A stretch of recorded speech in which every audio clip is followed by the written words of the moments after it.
안녕하세요. 반갑습니다. 예. 제가 이게 제 소개를 PPT에 보통 잘 안 넣어가지고, 최근에는 뭐, 소개를 제가 그냥 말로 좀 드리고 있는데요.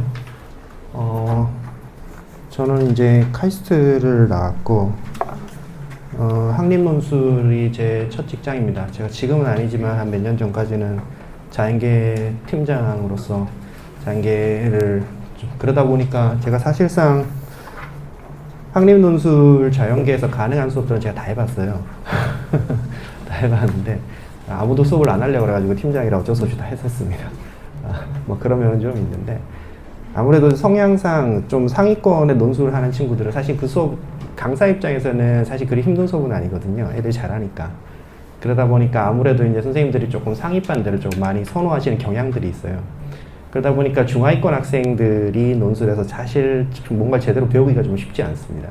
그러다 보니까 제가 그거를 맡아서 하기 시작했는데 어떻게 하다 보니까 약간 그 전문 강사가 돼버렸어요. 그래서 이제 논술도 약간 중하위권 중심으로 수업을 하고 있고, 약수령 논술도 제가 이제 오랫동안 수업을 하고 있는데, 앞에 이제 국어에 대해서 조금 많이 이제 설명을 들으셨죠, 그죠? 지금부터 이제 수학 이야기를 하는데, 사실 여기 자연이라고 써있긴 하지만 사실 수학입니다. 아무래도 이제 자연계가 수학 중심으로 하다 보니까 제가 자연이라고 써놓긴 했는데요. 사실은 이제 수학인데, 이제 지금부터 어떤 들으시는 어떤 마음의 자세, 모드 세팅이 좀 바뀌어야 됩니다.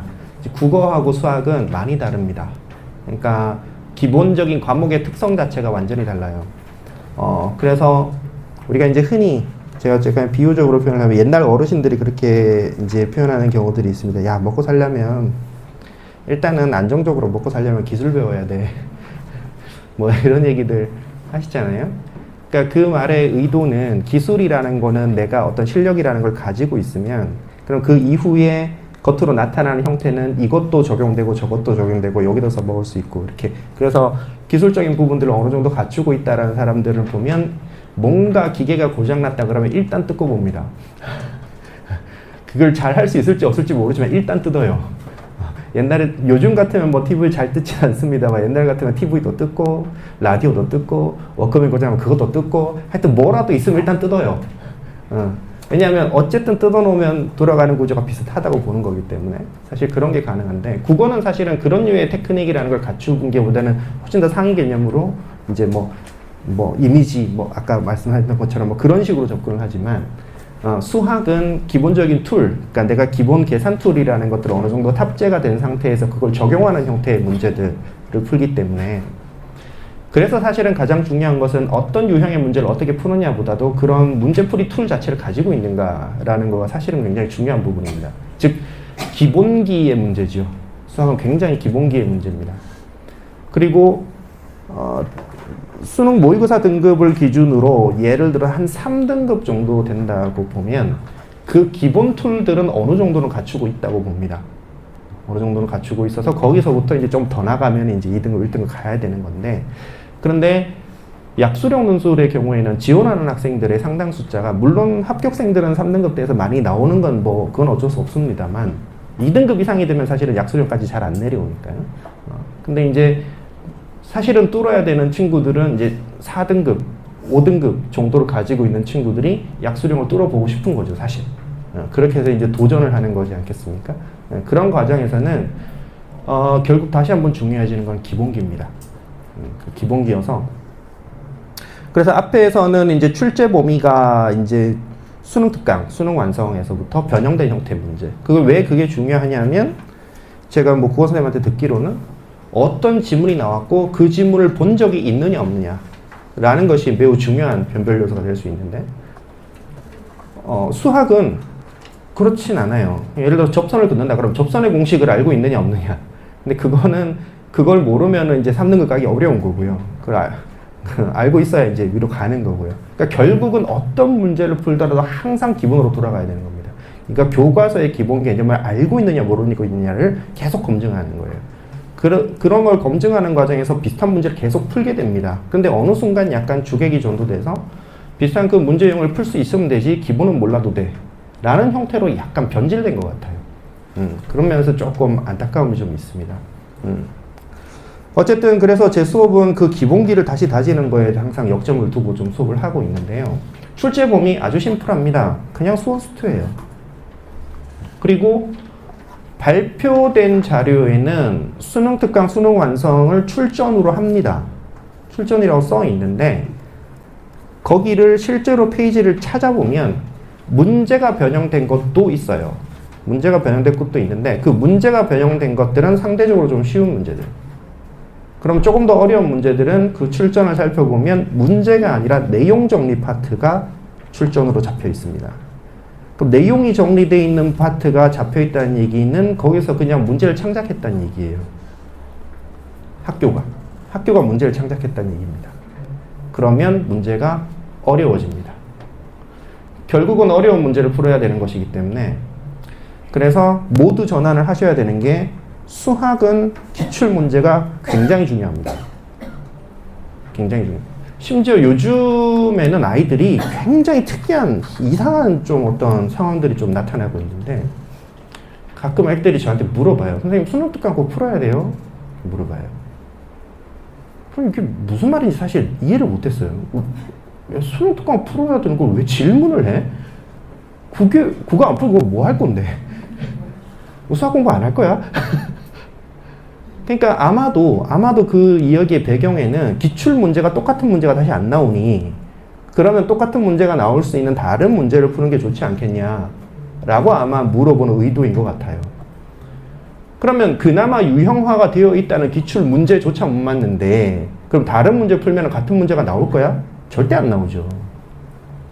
그럼 절대 안 나오는 겁니다. 그러니까 지금의 내 상태가 뭔가 불만이 있으니 난 다른 방법을 찾아볼 거야 라고 절대 답이 없는 걸 자꾸 갖고 오는 거예요.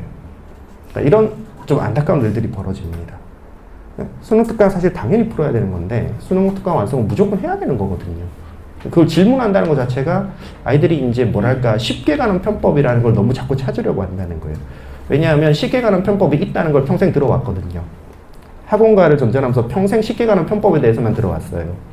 그러니까 공부를 처음부터 제대로 해야 된다는 생각 자체를 못하는 겁니다. 그걸 못하니까 성적이 사실 올라가기가 쉽지가 않아요. 그래서 지금이라도 그걸 바꿔야 돼요.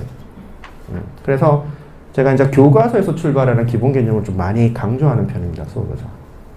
그래서 그거가 좀 만들어져야 되는데 어쨌든 이제 기본적인 이제 수업의 취지는 어떤 포인트는 그런 거고요. 지금 말씀드릴 건 이제 입시적인 관점에서 조금 더 말씀을 드릴 건데요.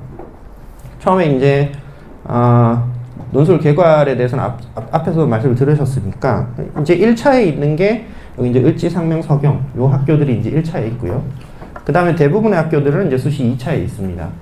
2차에 있는데 그래서 뭐 날짜는 쭉 적어놨습니다. 어차피 여기 그 백서 자료가 있습니다. 이 백서 아이고 예, 이 논술의 길 백서 여기에 보면 이제 기본적인 내용들이 다 들어가 있기 때문에 여기서 이제 전형 일자라던가 뭐 수능 최저라던가 이런 것들이 일단 다 들어가 있습니다. 뭐 그 부분을 일부러 잘라놓은 거라고 보시면 되고요. 즉 뭐 사실 그렇게 많이 안 찍으셔도 됩니다. 있는 자료 그냥 있는 거기 때문에. 여기 이제 내신인데요. 내신은 말씀을 드리는 이유는 내신 의미 없다라는 얘기를 제가 설명할 때마다 말씀드리지만 다시 한번 말씀을 드리려고 하는 겁니다. 그래서 어떤 학교는 여기는 내신 10% 들어가고 여기는 20% 들어가는데 우리 아이가 내신이 좀 약해가지고요. 그래도 20 들어가는 데보다 10 들어가는 데가 좋지 않나요? 이렇게 질문하시는 분들 되게 많으신데 아무 의미 없습니다. 아무 의미 없어요. 제가 요 색깔이 잘 안 보이시지만 6등급이 풀 20에서 19점, 10점 중에 8점. 그러니까 1등급부터 다 쳐도 2점이 안 됩니다. 2점이 안 되고 어차피 약수령 논술에서 평균 내신 등급들이 보통 한 4.5등급에서 이 정도 왔다 갔다 하기 때문에 내신이 2등급, 3등급인데 약수령 논술 쓰는 멍청이들이 있으면 안 되죠. 약수령 논술 쓸 때는 어차피 내신에 따른 점수 차이는 사실상 없는 겁니다. 10%든 20%든 아무 의미 없어요. 심지어 점수에도 의미가 없는 데다가 잘 보시면 여기 반영 교과에서도 상위 5과목 이런 식으로 뽑습니다. 과목 개수가 3학년 다 따로따로 치기 때문에 그럼 거의 100개 넘는 과목이 있는데 그 중에서 제일 잘 본 것들만 5개 뽑겠다는 거예요. 아무 차이 안 납니다. 아무 차이 안 나요. 그래서 내신은 의미 없습니다. 내신은 신경 쓰지 마세요. 10%가 들어가든 20%가 되든 100%. 그래서 사실 논술 100%가 계속 늘어나고 있습니다. 지금 논술 100%가 엄청 많이 늘어난 거예요. 예전에 비해서. 네. 그래서 내신은 신경 쓰지 마시고요. 그 다음에 수능 최저는 이제 고려해야죠. 수능 최저는 이제 학교를 선택을 할 때. 그래서 이제 아마도 학교 레벨이 수능 최저를 대충 결정을 하긴 합니다. 그래서 약수령 논술 수학 부분에서 가장 난이도가 높은 문제는 이제 국민대하고 고대 세종입니다. 국민대랑 고대 세종이 제일 어려운데요. 문제 난이도는 실질적으로 문항 개수에 대한 시험 시간으로 보시면 얼추 비슷하게 들어갑니다. 그래서 한 문제 몇 분 주냐는 거죠. 그래서 국민대가 지금 10문제인데 90분이면은 이 정도면 거의 문항당 10분 정도가 되기 때문에 시간이 근데 사실 이 시간은 국민대 치고는 부족한 시간이에요. 문제 난이도를 고려했을 때. 그러니까 학교 레벨이 높다 보니까 문제 난이도가 좀 더 어렵습니다. 이거보다. 그리고 다음 페이지를 미리 좀 보시면 고대 세종이 6문제 120분 줍니다. 출제 범위 미적까지고요. 국민대 마찬가지입니다. 출제 범위 미적까지요. 미적까지 내면서 6문제 120분을 준다는 얘기는 그냥 일반 논술이라는 얘기입니다. 사실은. 사실상. 예, 약수령 논술이라고 이름 붙어 있지만. 국민대도 마찬가지로 국민대는 이름만 약수령이지 일반 논술과 같이 준비를 해야 돼요. 준비 자체는. 그러니까 결국은 사실은 원서 관련해서도 제가 조금 더 말씀을 드리고 싶은 부분이 이상하진 않지만 이제 선입견에 많이 사로잡히시는 부분 중에 하나가 약수령 논술이다 그러면 왠지 쉬운 논술이다라고 자꾸 등치를 시켜버리세요. 물론 학교의 레벨대가 이제 약수령 보는 애들이 조금 내려가다 보니까 좀 쉬운 것은 맞으나 국민대는 그러니까 기본은 학교 레벨로 보셔야 됩니다. 그 형식이 약수령이든 긴소술이든 뭐든지 간에 입시는 무조건 상대평가예요. 입시에 절대평가가 없습니다. 입시 자체는요. 그러니까 성적이 네가 어느 정도 절대 점수가 나오면 몇 등급을 줄 게는 있죠. 영어도 있고 한국사도 있지만 네가 몇 점 나오면 우리 학교에서 뽑아줄 게는 없습니다. 몇 등 안에 들어와야 뽑아줄 게죠. 무조건 상대평가입니다. 그럼 약수령이라는 것은 중요한 게 아니에요. 그와 함께 같이 가는 게 문제가 이 학교는 어렵다던데요. 이 학교는 쉽다던데요. 의미 없습니다. 결국은 어떤 애들이 시험 보느냐예요. 그 학교를. 그럼 그 네임밸류에 맞춰서 그 정도 되는 애들이 시험 보는 겁니다. 문제가 어려우면 평균이 내려가겠죠. 그렇지만 내가 유리해지진 않아요. 마찬가지로 내가 불리해지지도 않아요. 문제가 쉬우면 평균이 올라가겠죠. 그래서 나 자체에는 불이익은 없습니다. 다만 이제 약간의 이제 버라이어티가 생길 수 있는 것은 어떤 특정한 형태의 문제들이 즉 논술적인 어떤 문제들이 많이 나오면 논술 준비를 많이 한 친구들이 좀 유리하긴 하죠. 그런 것들이 일반 논술에서는 적용이 됩니다. 되는데 약수령은 기본적인 문제 유형 자체가 수능형이에요. 수능형이기 때문에 아주 특별한 형태의 문제들이 별로 없습니다. 그래서 그냥 수학 실력을 따라간다. 그러다 보니까 학교의 문제 난이도도 대략 학교 레벨을 따라가요. 그래서 국민대 고대 세종이 당연히 제일 어렵고요. 그 다음에 가천, 삼육, 상명, 서경 정도가 그 다음에 제일 어렵습니다. 그 다음에 이제 경기권으로 넘어가는 학교들이 조금 쉽게 나오고요. 문과 수학의 난이도는 그러니까 위쪽 상명 라인에서의 가천 상명 라인에서의 문과 수학이 경기권에 있는 이과 수학하고 비슷한 레벨이라고 보시면 돼요. 그러니까 한 그레이드가 살짝 떨어져 있다라고 보시면 되겠습니다. 예, 그러니까 그런 정도 레벨로 난이도를 대략 파악하시면 얼추 맞아요. 얼추. 그리고 학교별 어떤 특색, 특징 이런 거 크지 않아요. 물론 없진 않습니다. 그런 게 약간은 있어요. 약간은 있는데 그렇다고 해서 그게 엄청나게 막 집중적으로 연습을 해야 될 만큼의 그런 포인트를 가지고 있지도 않습니다. 왜냐하면 문제 개수가 많아요. 문제 개수가 많으면 이 주제 저 주제 다 나오거든요. 그러니까 뭐 한 주제만 가지고 어떤 특별한 준비를 하기는 좀 어렵습니다. 그냥 수학 공부 열심히 하면 돼요. 예, 기본이 그냥 수학 실력을 키우는 겁니다. 그렇게 돼 있고요. 그래서 이제 문항 개수나 이런 건 물론 이제 아까 국어 선생님도 말씀하셨지만 내가 이제 국어는 좀 괜찮은데 수학이 약하다. 혹은 수학은 좀 괜찮은데 국어가 약하다. 이렇게 이제 편중이 되는 경우라면 문제 개수가 조금 편중이 나는 학교로 조금 더 시도를 해볼 수 있고요. 물론 그 이전에 수능 최저를 먼저 고려해야 하고요. 수능 최저가 된다면 이제 그런 것들은 조금 선택의 여지가 되는데 그걸 선택하실 때 내신의 반영 비중 같은 것들은 신경 쓰지 말아라 라는 겁니다. 네. 그리고 문제 난이도도 신경 쓰는 게 아니다 라는 겁니다. 네. 제가 이 자료에는 넣어놓지는 않지만 다음 주에 사실 제가 원서 원서 접수, 그러니까 원서 전략 설명회가 따로 있는데, 뭐 그때 말씀드릴 얘기를 미리 조금 땡겨서 좀 약식으로 압축해서 말씀을 드리자면, 이유를 제가 다 말씀드리기는 시간이 너무 그러니까, 제일 포인트죠. 경쟁률 보지 마세요. 제발 경쟁률 좀 얘기하지 마세요. 이 학과는 20대 1인데 이 학교는 30대 1인데 이 학과 써야 되지 않나요? 20대 1짜리 써야 되지 않나요? 아무 의미 없습니다. 예.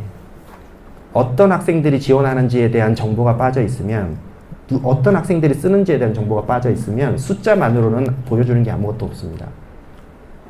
물론 경쟁률이 20대 1하고 100대 1이 되면 얘기가 좀 달라요.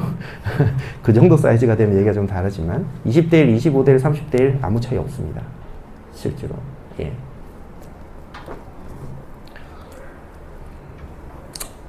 생각난 김에 또 하나 더 말씀을 드리면, 학교를 높이고 싶을 때 그러면은 학과를 낮은 학과를 찾잖아요. 학과는 상관없으니까 무조건 낮은 과 찾을래. 근데 그런 거 할 때 그러면은 내가 어디를 가야 될지는 잘 모르겠고, 그러면 일단은 인원수 많이 뽑는 데라도 쓰자. 그러면 합격 확률이 좀 높을 것 같다. 그 생각들 많이 돌아다녀요. 심지어 학교 선생님들 그 추천 되게 많이 하시는데, 심지어 입시를 어느 정도 했다는 학원 선생님들도 그 얘기 하시는 경우들이 많아요. 굉장히 순진한 생각입니다. 그러니까 저는 사실은 그 얘기를 처음 들을 때 왜 이런 말 같지도 않은 소리들이 돌아다니는지 납득을 못했어요. 그래서 설명할 때 제가 얘기도 안 했었는데, 인원수 많이 뽑으면 확률이 올라가요? 그거는 전혀 상관없는 이야기입니다. 전혀 상관없는 이야기인데, 오히려 차라리 인원수 적을 때 쓰세요. 오히려 그게 낫습니다. 차라리. 설명을 좀 드려야 될 것 같은데. 인원수 많이 뽑는 학과는 왜 많이 뽑을까요? 학과가 크니까. 그러니까 이 학과는 무조건 얘들은 논술로만 뽑아야 되는 학과야, 이런 학과가 어디 있겠어요. 당연히 논술로 많이 뽑는 건 학과가 크니까 그런 겁니다. 학과가 왜 커요? 인기가 많은 학과니까. 취업 잘 되니까. 그럼 인기가 많은 학과에 잘하는 애들이 몰리겠어요? 못하는 애들이 몰리겠어요? 아무리 많이 뽑아도 그만큼 잘하는 애들이 몰립니다. 그만큼. 기본적으로 대부분 학교에서 학과에 인원수 많이 뽑는 학과를 뽑아보면 다 인기 학과들이에요. 비인기 학과가 인원수를 엄청나게 뽑는 경우는 없습니다. 인원수 많다고 컴공 지를 거예요. 식품 영양 4명 뽑고 컴공 20명 뽑으면 20명 뽑는다고 컴공 지를 겁니까? 합격자 평균 점수가 말을 해줘요. 그건 말도 안 되는 얘기예요. 차라리 비인기 학과를 고를 거면 인원수 적은 과를 고르세요. 그거는 그래도 그러니까 논리의 의미가 있습니다. 숫자가 많으니까 내가 더 들어가기 쉬울 거라고? 아유, 그렇지 않아요. 그럴 거면 다 정시해야죠. 정시 2.5대 1, 3대 1인데 왜 수시합니까? 수시. 그렇잖아요. 경쟁률이라는 거는 의미가 없고, 인원수 많은 것도 사실 크게 그러니까 학생의 수준이 반영되지 않는 데이터를 기본적으로 약간 거르셔야 돼요. 입시는 무조건 상대평가입니다. 그 베이스에서 움직이셔야 돼요. 입시에 대한 판단. 네. 예, 좀 지나가는 얘기 좀 해봤고요. 네. 그래서 이제 모집 상황, 이거는 뭐 간단하게 말씀드릴 건데, 대부분 학교들이 조금 넓은 범위에서 이 학과 저 학과 다 뽑습니다. 특히나 이제 상위권 학교일수록 당연히 학과가 많으니까요. 인원수 많이 뽑으니까 이제 이 학과 저 학과 다 뽑는 거고요. 그 다음에 이제 특정 영역을 뽑는 게 이제 을지대, 신한대 같은 데들이 이제 의학 계열이나 이런 쪽으로 해서 조금 특화된 형태로 많이 뽑다 보니까. 그러다 보니까 을지 신한의 경우에는 학교 자체는 경기권에 있으나 컷 자체는 요 의학 계열 학과들의 경우에는 인서울권 안쪽으로 들어옵니다. 그래서 이제 그런 부분도 조금 신경 쓰셔야 된다. 물론 컴퓨터 AI 관련해서 이제 강남대 하신 데는 컴퓨터 AI 관련해서 많이 뽑긴 하는데, 컴퓨터 AI 관련은 어느 학교나 다 있어요. 어차피 다 있기 때문에 이거는 뭐 이 학교들만의 특화된 부분이라고 보기는 좀 어렵고요. 그래서 이제 의생명 관련해서 가천대는 여기 색깔이 조금 이제 약해서 여기 이제 치위생 여기 뭐 응급구조 뭐 이런 식으로 이제 조금 들어있어서 제가 표시를 해놓은 거고요. 그다음에 36대도 이제 여기 보면은 이제 물리치료, 보건, 간호 뭐 이런 것들이 좀 있어서 아무래도 조학과들만 좀 높게 갑니다. 여기에 보면은 합격 컷들도 들어가 있어요. 합격자 평균이 있으면 들어가 있는데 조학과들만 높습니다. 좀 많이 높아요. 그런 부분들이 있고요. 그 동덕여대 여기는 이제 식품력, 그러니까 보건관리. 여기는 이제 보건관리 때문에 이제 제가 좀 넣어놓은 거고요.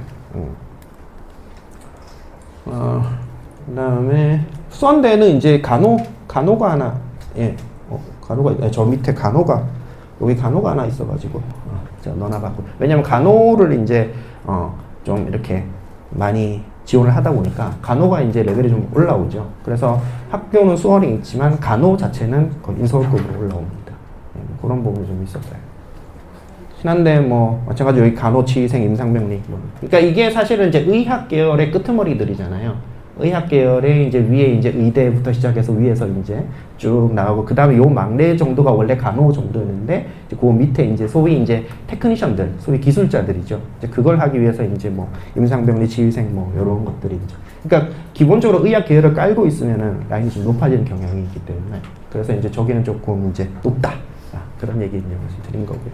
여기도 을지대야 뭐 워낙 뭐 의학 특화된 학교니까요. 다들 뭐 그 학과들이고요. 그래서 이제 출제 경향은 여기는 뭐 기본적으로 이제 내신 수능 문제하고 유사한 문제고, 대략 수능 3점짜리에서 쉬운 4점짜리 정도라고 보시면 되는데, 다만 이제 3점짜리에서부터 난이도를 높이는 과정, 그러니까 최근에 이제 가천대나 삼육대 같은 경우에는 은근히 난이도를 조금 높이려는 어떤 움직임들이 좀 있습니다. 그러니까 작년까지도 가천대는 이제 15문제를 출제를 했는데, 올해는 이제 13문제로 국어석을 하나씩 줄이거든요. 근데 시간은 거의 그대로이기 때문에, 그렇다는 이야기는 난이도를 조금 더 높이겠다, 이렇게 이제 이야기를 할 수가 있고요. 그래서 이제 어쨌든 3점짜리 정도에서 4점짜리로 난이도를 높이는 과정이, 수능 문제에서의 난이도를 높이는 과정은, 수능 문제는 출제 목적, 그러니까 수능의 평가 목적 자체가 이미 명시가 되어 있습니다. 사고력을 측정하겠다라는 게 이미 명시가 되어 있어요. 그러니까 그렇다는 이야기는 아주 복잡한 형태의 계산 문제는 원천적으로 출제를 할 수가 없습니다. 그러니까 딱 봐서 이거 계산 엄청나게 복잡한데 싶으면 분명히 무조건 지름길이 있어요. 그걸 찾으라는 게 문제의 출제 목표입니다. 그렇기 때문에 그렇게 가는데, 이제 논술은 그런 목표가 없어요. 그러다 보니까 상대적으로 계산량이 조금 많은 문제들도 얼마든지 출제 가능합니다. 물론 항상 그렇게 나온다는 뜻이 아니고요. 그러니까 그러다 보니까 난이도를 높이는 방식 자체가, 수능 문제들에서 난이도를 높일 때는 추가적인 새로운 조건들을 주는 경우가 많습니다. 그러니까 이런 조건에서도 풀어볼래? 이런 조건이 있으면 너 여기로 한번 가볼래? 이렇게 이제 물어보는데, 논술 문제의 경우에는 그 문제 자체의 계산 난이도를 그냥 높여버립니다. 계산 자체를 식을 복잡하게 줘버리는 거죠. 약간 그런 형태로 난이도를 조금 더 높이는 경향성이 좀 있습니다. 그러니까 그런 면에서는 조금 이제 수능과 완전히 결이 같지는 않다. 조금은 차이가 있다라는 거고요. 그 다음에 이제 대학별로는 뚜렷한 유형의 차이는 없습니다. 어차피 수능 형태 베이스에서 그대로 쭉 가는 것이기 때문에. 다만 학교별로 이제 약간씩의 어떤 선호하는 주제가 조금씩 갈리긴 합니다만, 이것도 뭐 명확하게 이 학교는 이거 좋아하니까 무조건 이것만 준비해, 이렇게 얘기를 하기는 또 좀 그래요. 그 정도까지는 아닙니다. 어쨌든 이제 기출 문제들을 조금 더 보면서 이제 그런 문제를 좀 더 많이 풀어보면서 조금 더 익숙하게 만드는 거는 필요하긴 합니다. 뭐 그런 건 좀 필요하고요. 그다음에 이제 난이도 차이는 있고요. 그래서 이제 수업 자체는 가천, 삼육, 서경 정도의 조금 난이도, 레벨대의 난이도로 수업을 하게 됩니다. 그렇게. 물론 이제 국민대에도 그 수원수투 영역에서 나오는 문제들은 가천대하고 엄청 차이가 나는 건 아니기 때문에, 대신 이제 미적이 있다라는 부분이 크게 차이가 나는 부분이어서, 그래서 국민대는 요 학교들하고 기본적으로는 같이 준비를 하고요. 다만 이제 국민대용으로 따로 미적 수업이 추가로 더 열립니다. 국민대는 미적까지 나오기 때문에. 그래서 요 시간표를 보시면, 요 시간표에 약수령 수시 2차 정규반, 맨 마지막에 보시면, 맨 마지막 밑에 줄에 보시면 국민대 자연이라고 들어가 있는 부분이 있습니다.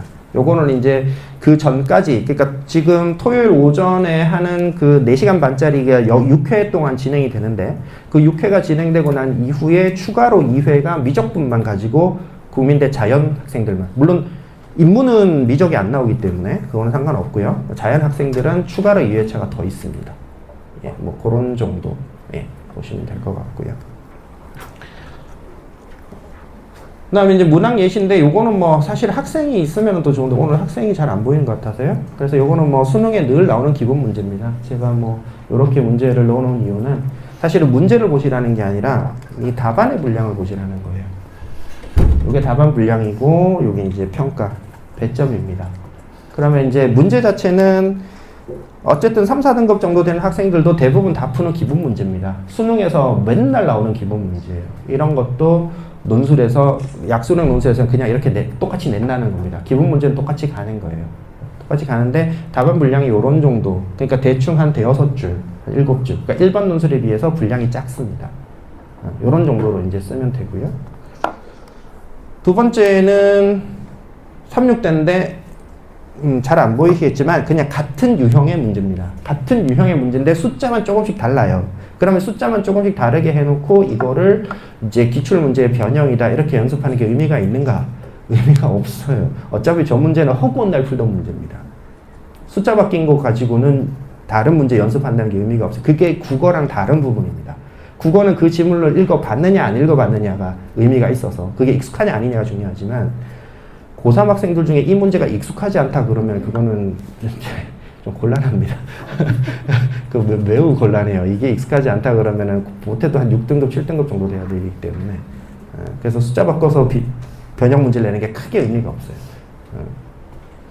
근데 여기서는 이제 평가 기준이 이게 조금 길게 써져야 되는데요. 이거는 학교에서 답안을 발표하면서 최대한 길게 쓴 겁니다. 학생 답안에서 이렇게 길게 당연히 못 씁니다. 얘도 한 요 정도 나와야 보통이에요.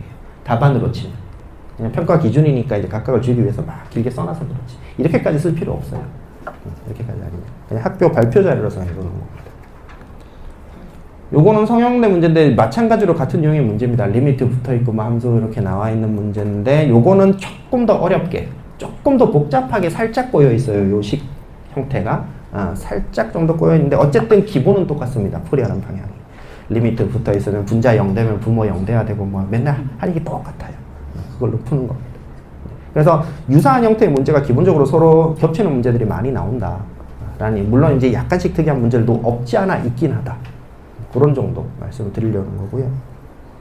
여기도 근데 이 문제는 난이도가 조금 더 어렵다 보니까 답안이 조금 더 길게 가요. 근데 그럴 수 있는 게 서경대는 문제 개수를 적게 냅니다. 서경대가 수학을 4문제밖에 안 냈기 때문에 그래서 이제 조금 더 어렵게 조금 더 길게 쓰는 뭐 이런 정도로 나오긴 합니다만 기본 베이스가 되는 원리는 앞에 문제들이랑 차이가 없어요. 다만 계산량이 좀 늘어날 뿐입니다.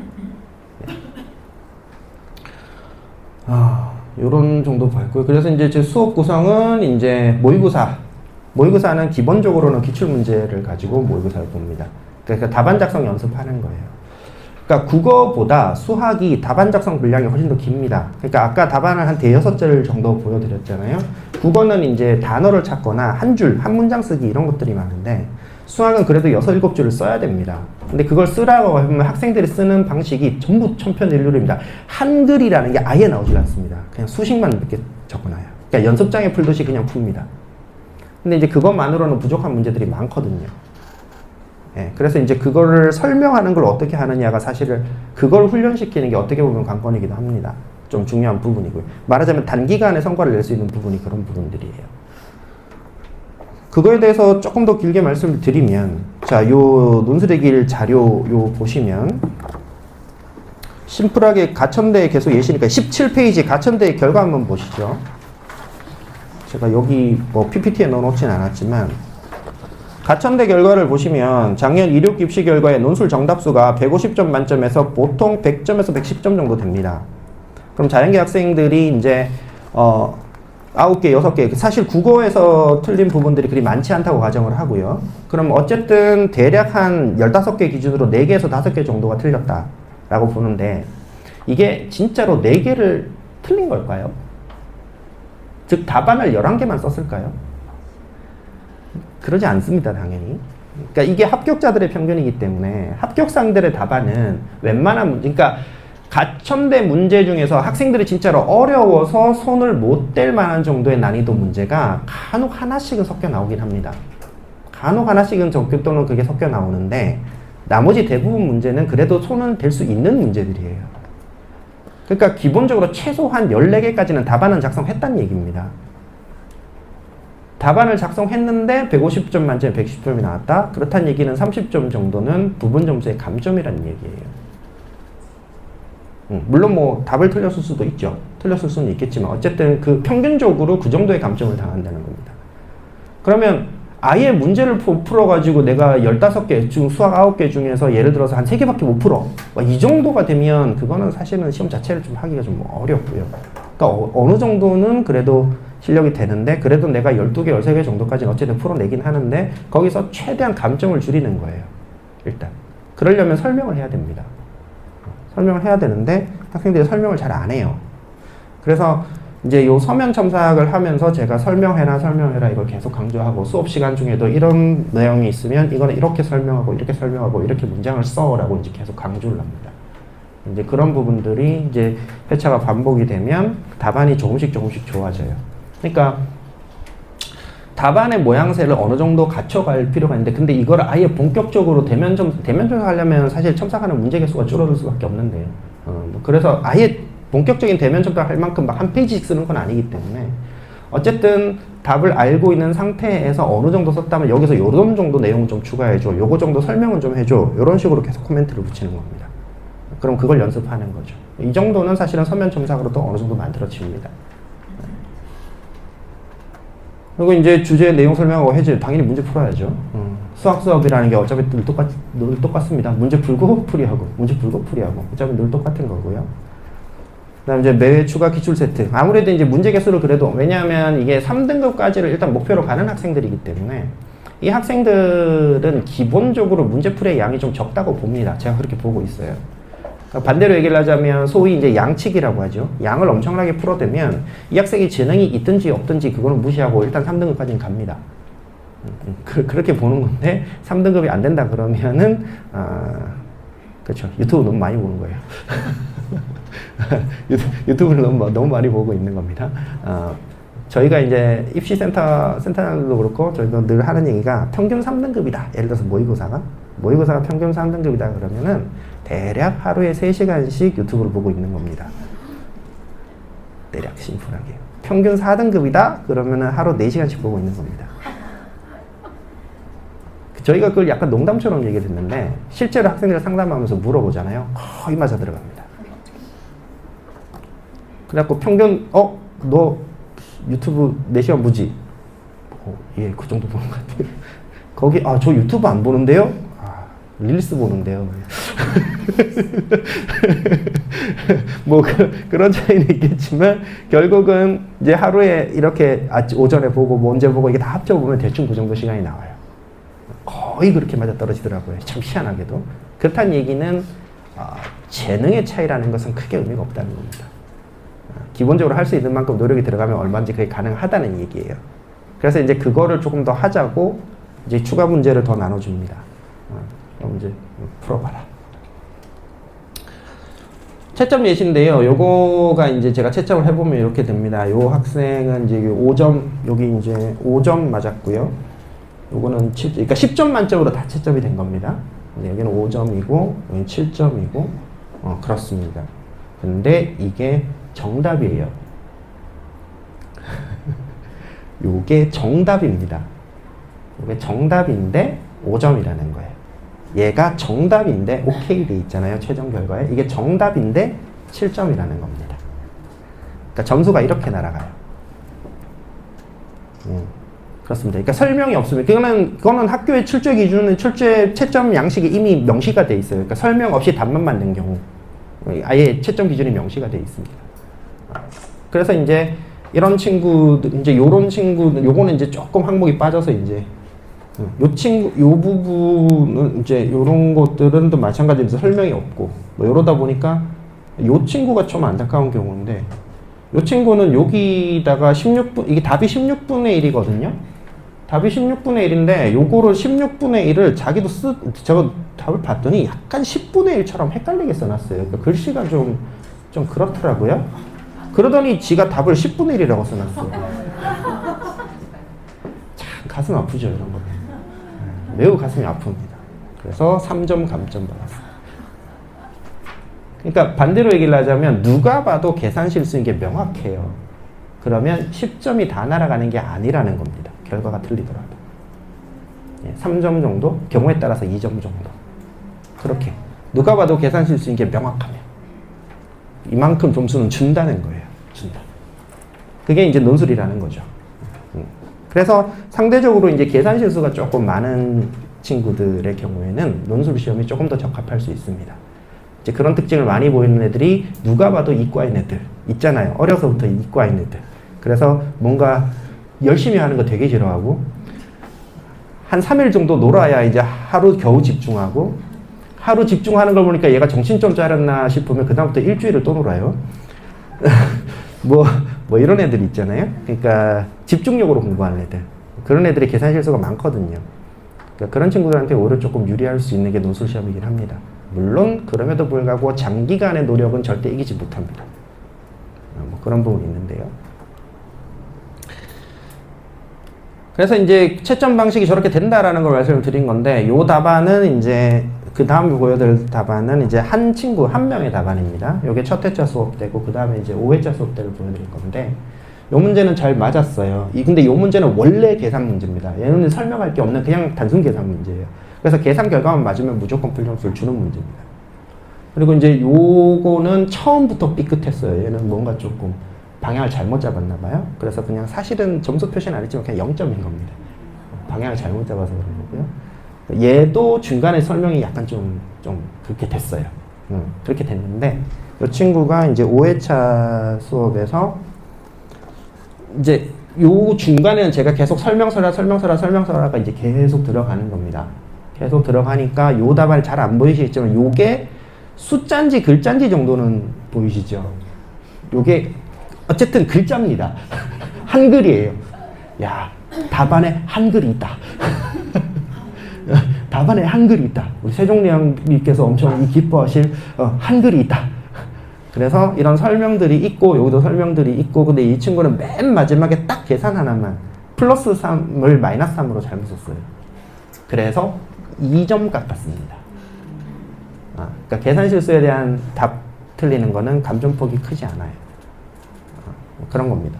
그리고 여기에서도 좀 잘 안 보이시겠지만 이게 좀 인쇄 자료가 좀 그런데 어쨌든 설명이 꽤나 많이 늘어납니다. 몇 회째 하다 보면. 그래서 요런 식으로 해서 깎이지 않아야 될 점수를 깎이지 않는 거. 사실은 그게 단시간 내에 점수를 올리는 가장 포인트 중에 하나입니다.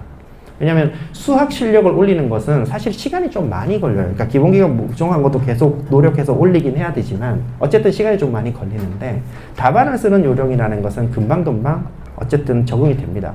그리고 어느 정도 적응이 되고 나면은 이걸 오랫동안 장기간으로 연습하는 게 크게 의미는 없어요. 그게 국어 언어 논술과 크게 다른 점입니다. 언어 논술은 매번 다른 지문을 가지고 그 지문을 어떻게 해석하느냐의 싸움이지만, 수학은 내가 기본기를 어느 정도 갖춰야 되는데 이걸 얼마만큼 갖췄냐의 싸움이기 때문에, 그래서 이제 답안을 논리적으로 쓸 수 있는 글을 섞어서 쓸 수 있는 능력이 되면 어떤 문제를 풀어도 그 능력이 나옵니다. 그래서 제가 회차로 잡는 것은 보통 6회에서 8회 정도 되면은 어느 정도 답안의 모양새가 나오고, 그 이후로는 답안 모양새에 따라서 더 추가점이 붙거나 그러진 않습니다. 결국은 문제를 잘 풀어야 돼요. 어쨌든 그러니까 대충 수학 실력이 80이고 글을 써야 되는 능력이 한 20 정도라고 생각을 하실 수 있고요. 근데 그 20은 처음에 금방 어느 정도 채워지고 그 이후로는 엄청 늘어나는 건 아니다. 그런 정도로 생각을 하시면 될 것 같아요. 네. 그래서 저희 커리큘럼은 제가 이제 강좌 계획서 이렇게 들어가 있는데, 요거는 이제 시간표에 대한 설명, 아까 이제 앞에 국어 하시는 국어 선생님이 엄청 설명을 많이 하셨어 가지고 저희가 이제 토요일 오전에 이제 4시간 반 동안에 자연계는 수학이 2시간 반, 그리고 국어가 2시간, 문과는 이제 수학이 2시간, 이제 국어가 2시간 반, 이렇게 크로스로 들어가도록 되어 있고요.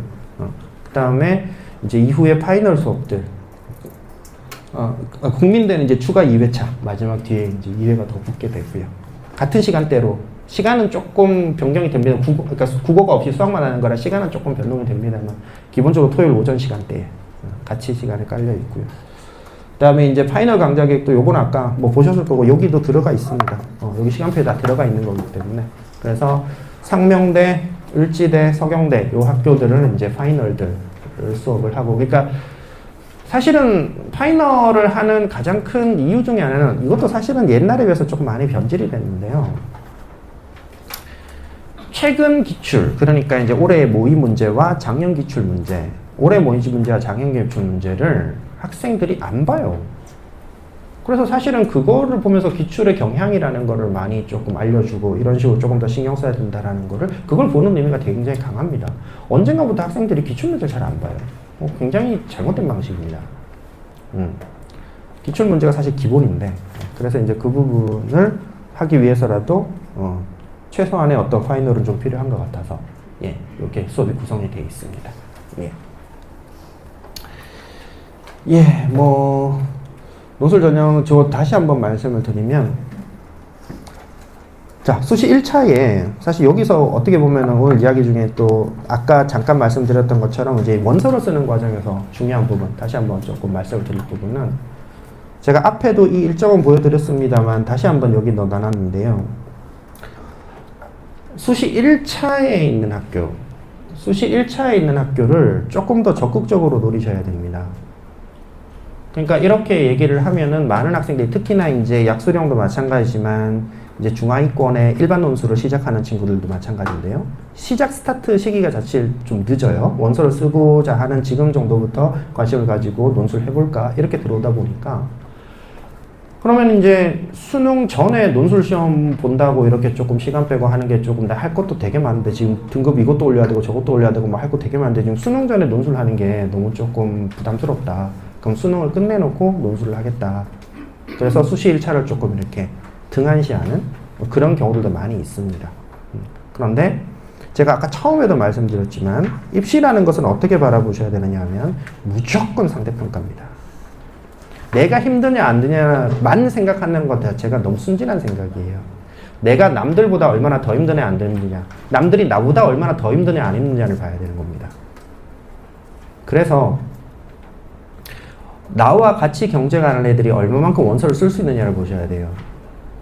그러니까 기본적으로 합격생들은 위에서 내려오는 학생들이 많이 붙습니다. 하향 지원하는 애들이 많이 붙어야 되는 게 당연한 거잖아요. 하향 지원했는데 걔들이 떨어지는 게 당연하면 말이 안 되잖아요. 그러니까 아무래도 많은 학생들은 하향 지원하는 학생들이 붙습니다. 그리고 이제 적정하고 이제 위를 질러보는 학생들이 이제 조금씩 붙는 거죠. 그걸 바라보고 노리면서 우리는 이제 노력하는 거고요. 그런 건데 수시 1차에 있으면 여기를 하향으로 보고 있는 애들이 원서를 쓰기가 굉장히 부담스럽습니다. 붙어버리면 어떻게 해요? 납치당하면. 납치당하면 야 이거 나 정시 못 가는 거 아니야? 나 수능 잘 보면 어떡하지? 물론 매우 기우라고 하죠. 그런 것을 그런 것을 기우라고 합니다.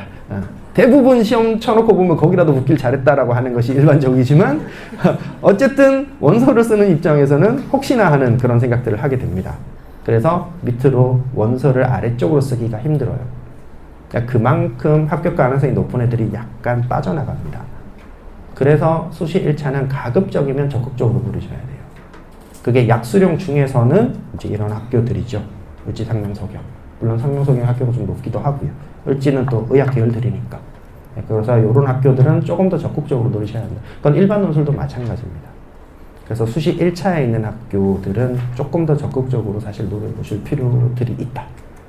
중하위권에서는 이제 여학생 같으면 이제 성신여대 같은 데들이 있고요. 뭐 남학생 같으면 이제 단국대라던가 이런 학교들은 1차는 조금 더, 그러니까 내가 준비 기간이 짧더라도 나보다 더 준비한 애들이 원서를 못 쓰는 거예요. 그렇게 판단을 하셔야 됩니다. 위에서 내려온 애들은 기본적으로 대략적으로 나보다 위에 있는 학생들은 나보다 논술 준비 기간이 길 가능성의 확률이 높습니다. 그런 애들이 원서 쓰기 부담스러운 곳, 나는 적극적으로 노릴 필요가 있어요. 그러니까 전쟁터라는 게 그렇지 않습니까? 입시는 기본적으로 전쟁터입니다. 그러면 맨 처음에 로마군이 출정을 할 때는 뭐 좋은 갑옷에 잘 칼이 갈려있는 막 무기 들고 나가겠죠. 그러고 나가면 그러고 한번 딱 싸우고 우리 이겼어 그러고 돌아오나요? 그러지 않겠죠. 한번 나가면 그러면 전투 한번 하고 그러면 뭐 여기 하나 뜯어져 나가고 뭐 칼 이빨도 좀 나가고 뭐 이러면서 그러면 또 습격해오면 또 싸워야지 어떡해요. 그럼 뭐 이거 어깨 이거 찾으러 가야 되는데 나 못 싸워. 이럴 순 없잖아요. 그러면 또 싸우잖아요. 그러고 몇 번 전투 일주일, 2달, 3달 싸우고 나면 결국은 다 다 갖추지 않은 상태에서 진짜 칼 하나만 들고 싸워야 돼요. 싸워야 되면 그렇게 싸워야죠. 내가 모든 걸 다 갖추고 싸울 때는 상대도 모든 걸 다 갖추고 나옵니다. 심지어 더 갖추고 나와요. 상대들은. 그래서 힘들 때 그 힘든 걸 이겨내야 됩니다. 수시 1차는 조금 더 적극적으로 노려보시라 라고 말씀을 드립니다. 네. 그 다음에 뭐 저희가 이제 2차를 대비하는 수업의 포인트는 아까도 말씀드렸지만 가천대, 36대, 그 다음에 이제 국민대 이런 정도 레벨대를 기본적인 타겟으로 하고요. 그리고 이제 그거보다 조금 낮은 곳을 타겟으로 한다 하더라도 수업 자체는 조금 더 어렵게 힘들게 준비를 하시는 게 좋긴 합니다. 어차피 연습이 빡세야 실전이 편해지는 거니까요. 예, 그래서 경기권 약수령까지를 생각하고 있다 하더라도 수업 자체는 정규반에서 같이 가면 됩니다. 예, 뭐 제가 말씀드릴 부분 일단 뭐 이런 정도입니다. 질문을 좀 받을까요? 혹시 뭐 질문하실 분 있으십니까?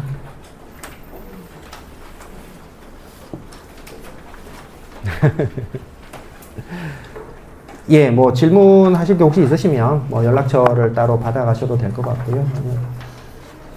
네?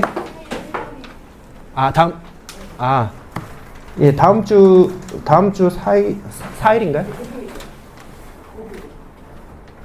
목요일이에요? 금요일 아니에요? 금요일.